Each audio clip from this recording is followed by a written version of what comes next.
Tired of the everyday routine? Ever dream of a life of romantic adventure? Want to get away from it all? We offer you Escape. Escape, designed to free you from the four walls of today for a half hour of high adventure. Tonight, we escape to the high mountains of Peru and the hunt for a fabulous treasure of ancient Inca relics for which men are willing to die and to kill, as David Dodge tells it in his exciting novel, Plunder of the Sun.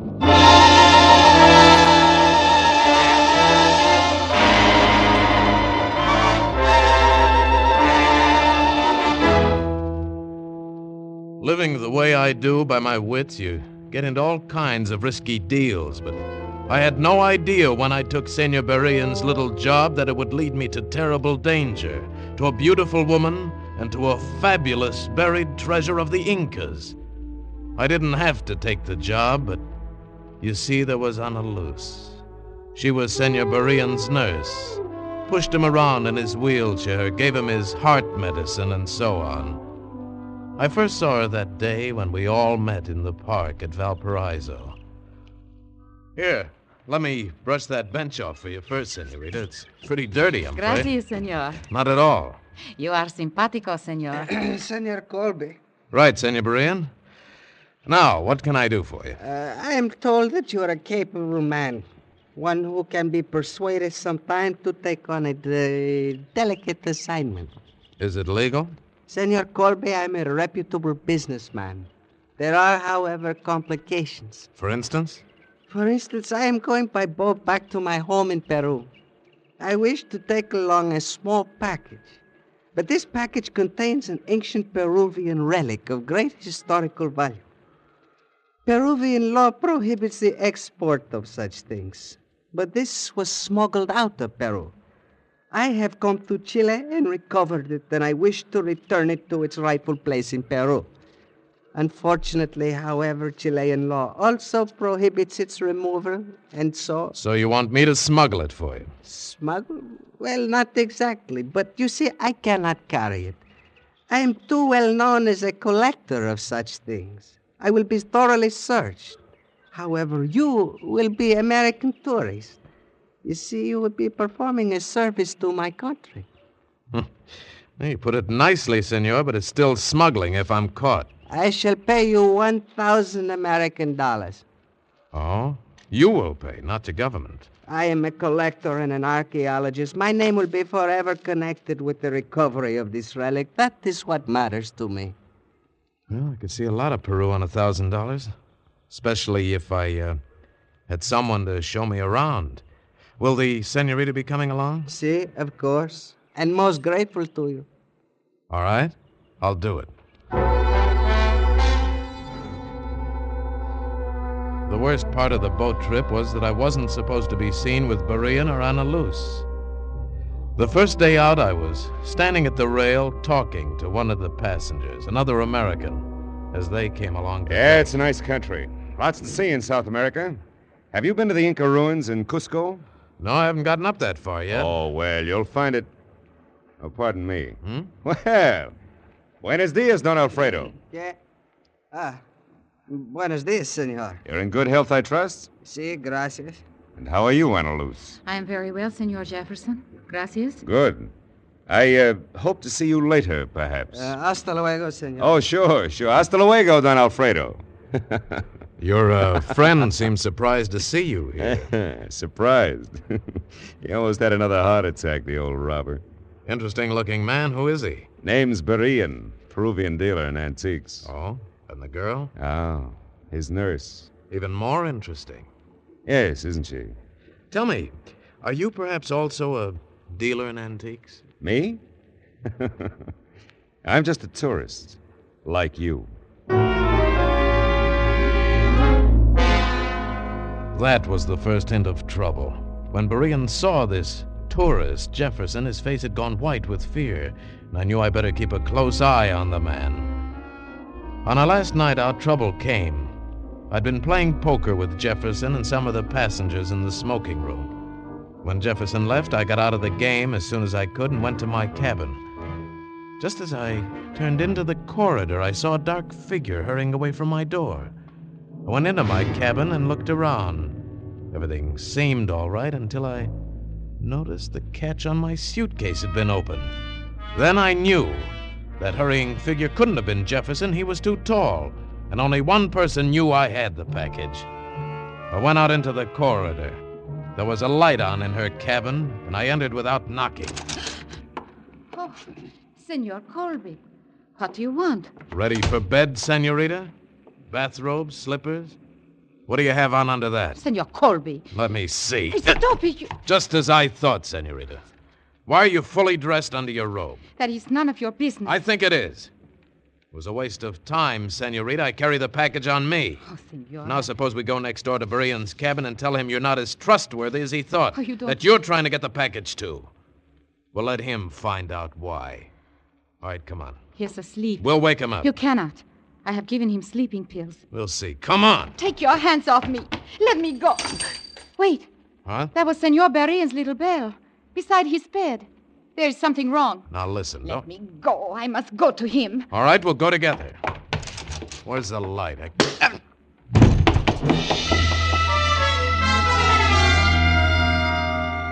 Something hit me in the jaw and I went down hard. Somebody rushed past me and out into the corridor. Senor Colby.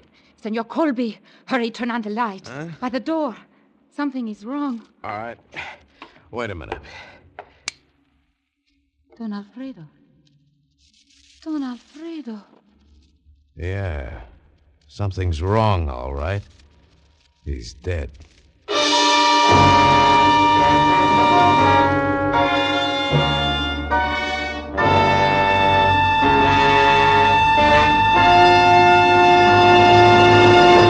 We shall return to Escape in a moment. But first, ladies, you can get a haircut every afternoon without going to the barber. There's music, there's fun, there's a surprise a minute with this haircut whose name is Gary Moore. Yes, Gary has his own daytime show now on CBS exclusively. A full hour every weekday, Monday through Friday, on most of these same CBS stations. So ladies, men too, choose your chair and get that haircut right away. And now we return to Escape.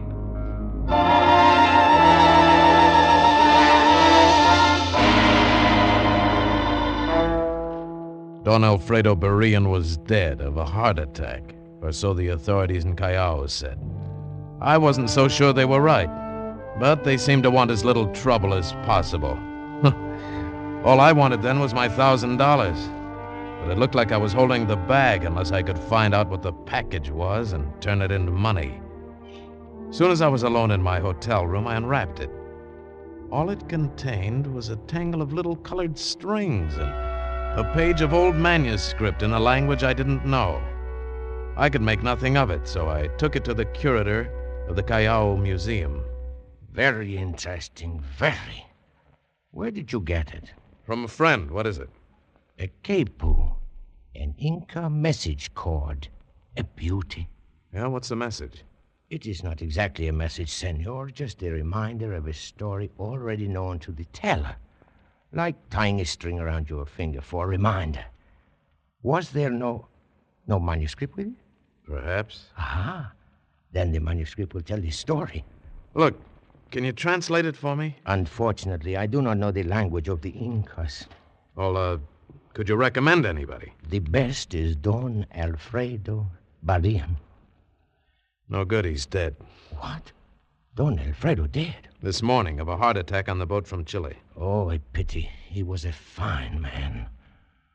Now, I don't know. Perhaps Senor Najarro could do it, but I strongly advised you to turn it over to the museum. Under Peruvian law, it belongs to the government. Should you try to exploit it, you might get into serious trouble. Thanks, I'll remember that.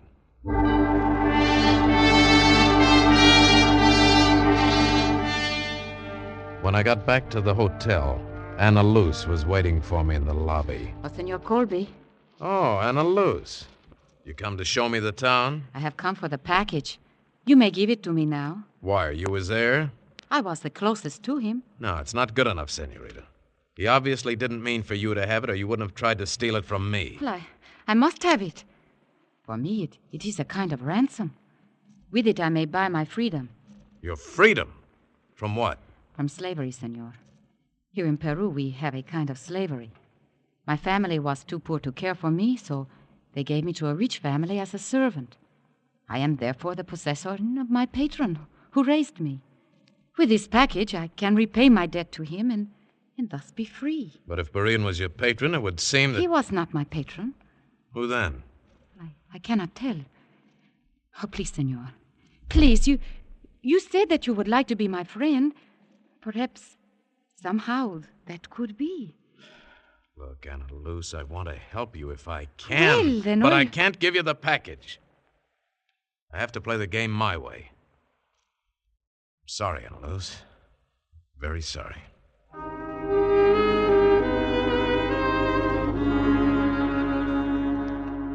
Suddenly, she was dead-looking and walked away from me. I knew she wasn't lying, that it was terribly important to her. Well, I supposed I'd lost her now, and I went up to my room feeling pretty miserable about it. The minute I opened the door, I knew something was wrong, but too late. Everything went black. When I came to, I was trussed up on the bed, tied hand and foot, and Jefferson was standing over me, the package in his hand, grinning. You were pretty easy, chum. Didn't even muss my hair. Oh. Hello, tourist. So you got it, huh?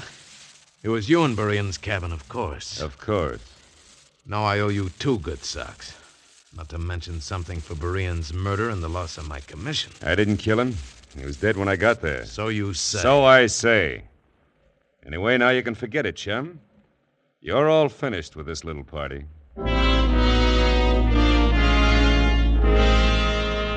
That's what he thought then. And as he left, I was wondering how he'd feel when he unwrapped the package and found it full of old newspaper clippings.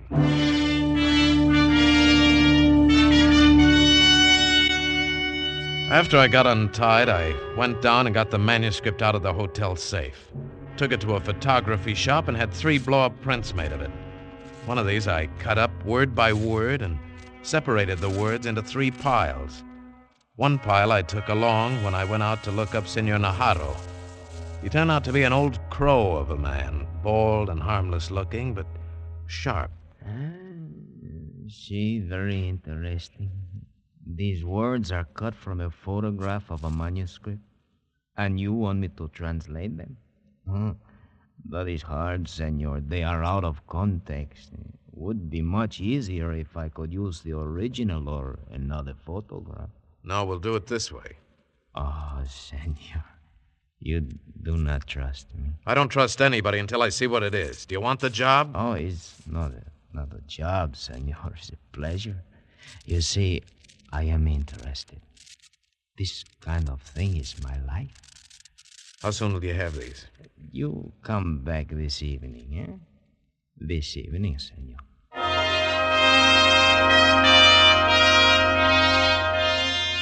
I went back to the hotel and put the original manuscript and 1 copy into the hotel safe. Then when I turned around, I saw Anna Luce standing across the lobby watching me. I started toward her, but she turned and almost ran out of the hotel. Seeing her run from me like that hurt.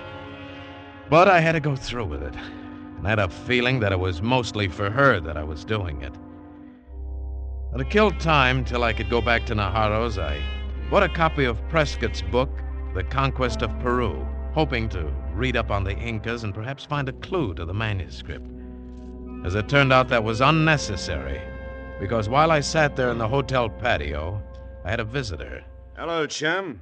Well, Jefferson, what's new in the papers? Yeah, you're smarter than I thought. Smart enough not to have it on you, then or now, huh? Maybe we better be partners. Partners? Yeah, you've got the package. I know what it means. I'll know what it means, too, very shortly. You didn't give it to Najarro? How'd you know about him? He's the only logical one. And he'd give his soul to get his hands on that manuscript. He's worse than Berean, you fool. Don't worry, he hasn't got it and he won't get it. He's merely translating isolated words. Hey, you are smart, aren't you? But even that may be dangerous. We've got to beat him to it. To what? To millions, literally millions in gold. Lost Inca treasure. You can read about it in that book you have there. How they had so much gold they paved the streets with it. How they hid it away, buried it when their empire fell to the Spaniards. It's all there. And the manuscript you have gives the exact directions on how to find one part of it.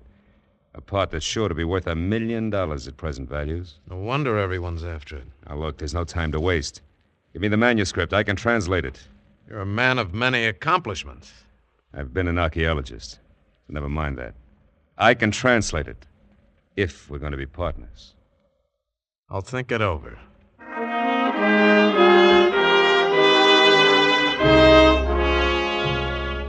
So, I had in my hands and the key to the lost treasure of the sun, a fabulous cache of small, solid gold statues from the palaces of the great Incas. Oh, it was a little breathtaking, and I was still in the clouds when I went back to Najarro's that night. It was very pleasant. He gave me the translations, took the second batch of words. I paid him with a traveler's check because he wanted American dollars. Then he entertained me a while, showing me some of his Inca relics. Well, an hour passed before I could break away and get back to the hotel. I went to the desk to get the manuscript so I could start working on the translation. But when I asked for it... Why, Senor Colby, did you not get your package? What do you mean? We gave it to your messenger, the young lady, not an hour ago. My messenger? See? Just as you instructed in this note. That is your signature, is it not? Yes. Yes, it is. Now, at last, I had it figured. A girl. Anna Luce, of course. She'd seen me put the manuscript in the safe. But the signature, it was my signature. Or rather, a reasonable facsimile, a clever tracing. Who could have done it? What had I signed recently? And then I remembered. The traveler's check at Najarro's. He'd asked for it, American dollars. And suddenly I knew the truth. Anna Luce in Najarro. He was her patron. It was for him all the time that she'd been trying to get it. And they'd beaten me.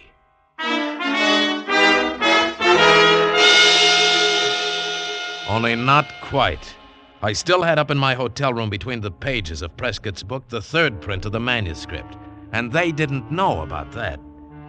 I hurried up and got it, and then I went to Jefferson's room. Yeah? Who is... That makes us even, Jefferson. Now we're partners. So get up and get to work on this print. Come on. I'll fix you later, chum. Right now, what changed your mind? Najarro got the original. We'll have to work fast. The treasure will be at Cusco, won't it? Sure. The old Inca capital. Or near there. Then while you're working, I'll get the tickets to Cusco. We'll leave on the first train.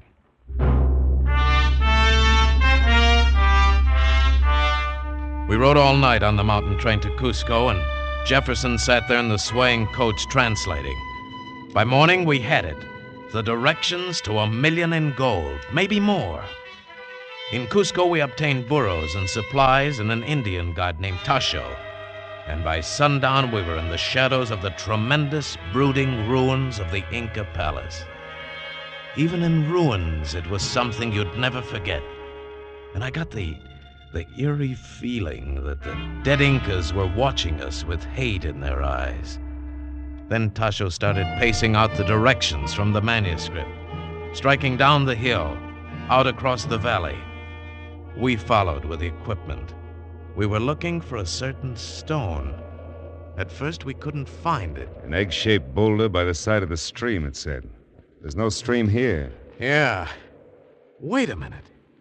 That was centuries ago. Maybe since then it was made into one of these irrigation ditches. Let's look at that one over there. Maybe you're right. Come on. We finally found the boulder half buried in the hillside.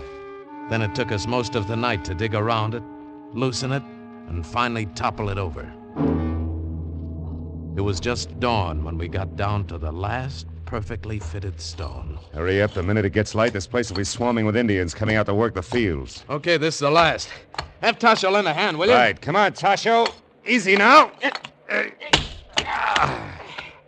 There. Good Lord. Look at that. Just feast your eyes on that. Solid gold. And look at the beautiful carving. These are magnificent, priceless pieces. Not priceless, chum. They'll bring a very pretty price when they're melted down to bullion. Oh, no, you couldn't destroy works of art like this. No? Come on, let's load them up. We had to hurry loading the small but heavy gold statues on Tasho's burros because it was fast getting light. Once some Indians passed not 50 yards from us, but they didn't see us. We were at last finished, and suddenly Jefferson turned to me. Okay, chum. So long. Huh? What? What's the idea of the gun, Jefferson? Just for you, chum. You've got a stronger heart than Berean. I'll have to shoot you. So you did kill Berean? Just scared him to death. Stuck the gun in his face. Ready now? Say goodbye, chum.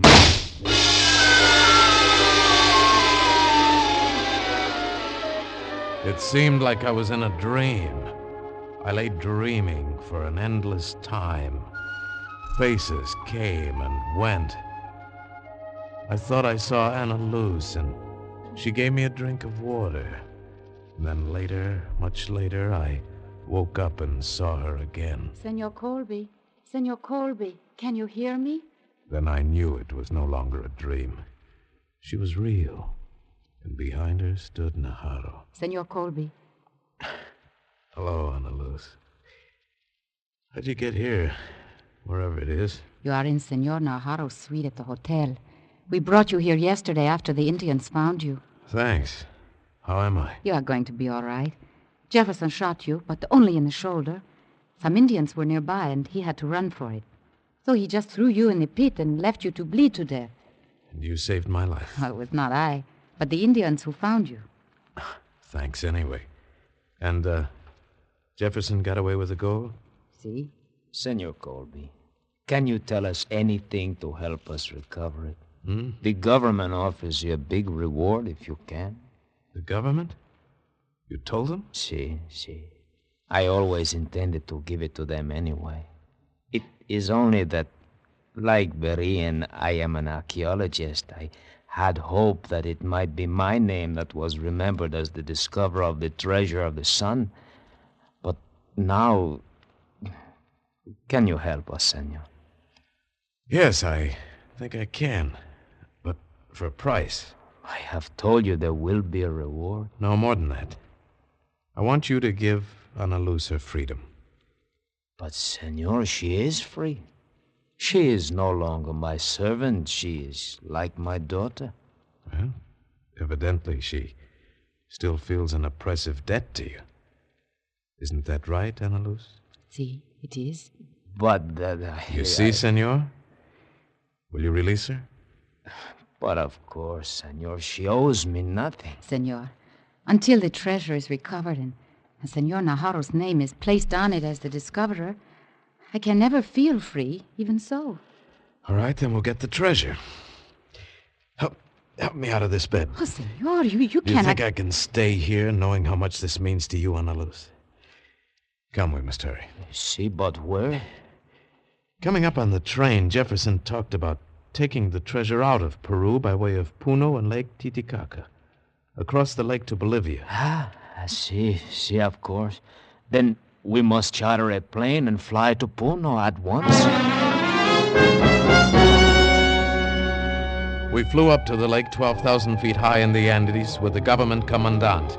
He had a company of soldiers stationed there. Jeff would be able to get in, but our job was to be sure he didn't get out.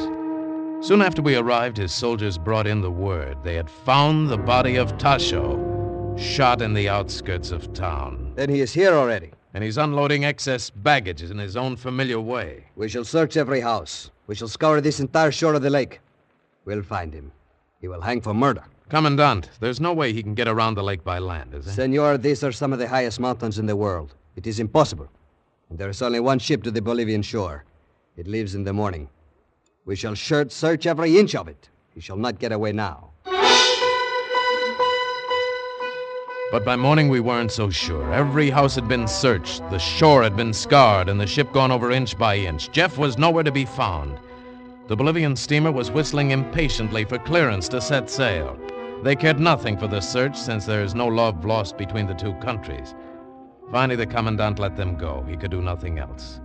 And as we all stood and watched, it pulled away. I did what I could. I could not hold them any longer. I am afraid that we have missed Oh, I him. know it. I feel it. He has escaped. Anna Luz, don't cry. Oh. Perhaps still there's a chance. No, he is gone. I will never feel free now. Wait a minute. What's that? Look, out in the channel. A little native raft. It's making for the steamer, trying to head it off in the channel. That's him! Come on! The commandant and I jumped into the police launch at the pier. It looked like a close race. If they stop. They're slowing down for him. What if he gets aboard? Will they let us have him? No, the Bolivians would only laugh at us. Then we've got to make it. We've got to. The commandant got everything he could out of the launch, but Jeff had almost reached the ship when we got there. We swung around the steamer and... Halt! Stop! Swing in between him and the boat. There! Stand where you are, Senor Jefferson. You are under arrest. And when Jefferson saw me, hate filled his eyes. The hate that's part of the gold fever. And he raised his gun and pointed it at me. It was lucky for me that the commandant was quick on the draw. Might have been me instead of Jefferson who toppled over into the water.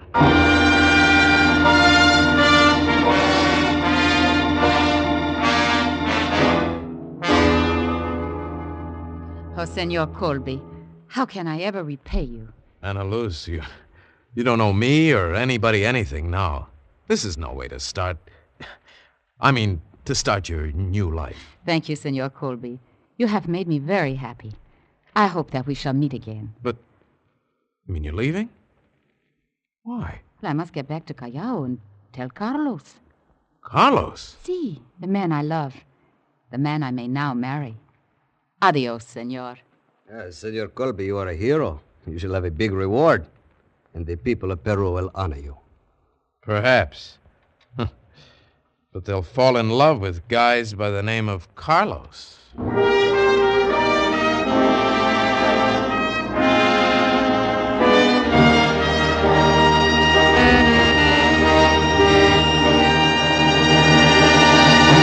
Escape is produced and directed by William N. Robeson. Tonight we have presented Plunder of the Sun by David Dodge, adapted for radio by John Dunkel. Featured in the cast were Paul Frees as Colby, Gerald Moore as Jefferson, and Lucille Meredith as Anna Luz. Also heard were Harry Bartell, Charlie Long, and Tony Barrett. Special music was arranged and conducted by Del Castillo. Next week... You are imprisoned in a lonely lighthouse off the steaming jungle coast of French Guiana. Your comrades, a maniac and a coward. Your captors, an army of gigantic, hunger-maddened rats.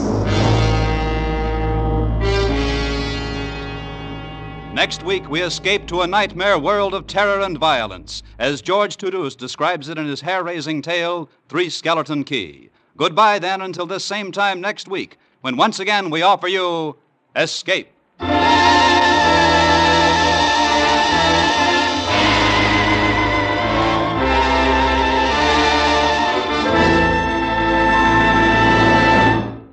Stay tuned now for Life with Luigi, which follows over most of these CBS stations.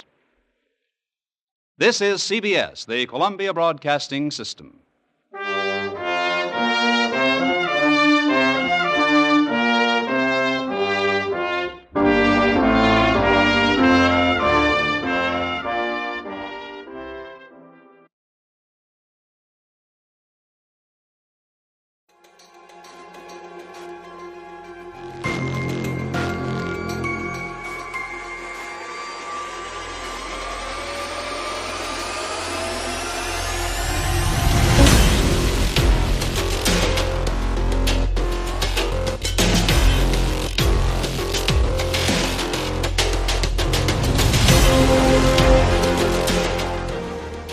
Welcome back. I hope you enjoyed this presentation from the Old Time Netcast Network. For more great shows, go to otnetcast.com. Don't forget to like and rate this episode in your favorite podcatching client. Follow this show on Facebook by going to otnetcast.com/Facebook. This episode is covered under the Attribution Non-Commercial Share Alike copyright. For more information, go to otnetcast.com/copyright. Thanks again for listening, and I hope you have a great day.